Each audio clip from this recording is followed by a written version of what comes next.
Hi friends, அஸ்ஸலாமு அலைக்கும். இன்றைக்கி காலையில் கூத்து பாருங்கள், 2 பேருக்கும் அங்கே பாருங்கள்.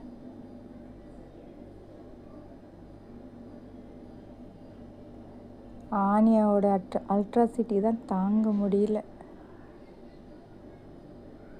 நைட்டுலாம் அயான் என் பொண்ணு பக்கத்தில் தான் தலைக்கு மேலே தலகாணியில் இவன் தலையை வச்சுட்டு நைட்டு பூரா அக்கா கூட தான் தூக்கம்.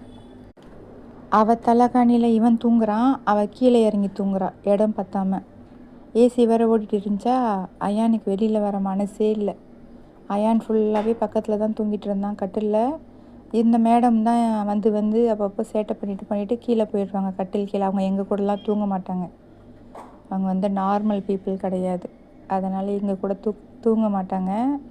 அயான் மட்டும்தான் எப்பயுமே எங்கள் கூட, அந்த சம்மர் டைம்லலாம் எங்கள் கூட தான் இருப்பான். பாருங்க, அடிக்க வந்தால் கையை பிடிச்சிக்கிட்டேன். பாப்பா குட்டி பொண்ணு ஒன்றும் சொல்கிறதுக்கு இல்லை. சோட்டுவோட வேலை இருக்குது பாருங்கள். பாருங்க, ஒரே கத்திகிட்டு இருந்தா.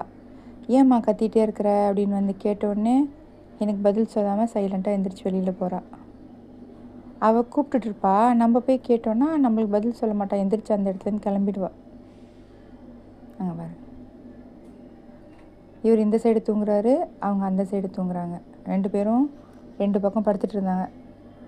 சரி விளையாடிட்டு இருங்கன்னு சொல்லிவிட்டு வேலையெல்லாம் முடித்து வச்சுட்டு கடைக்கு கிளம்பிட்டேன்.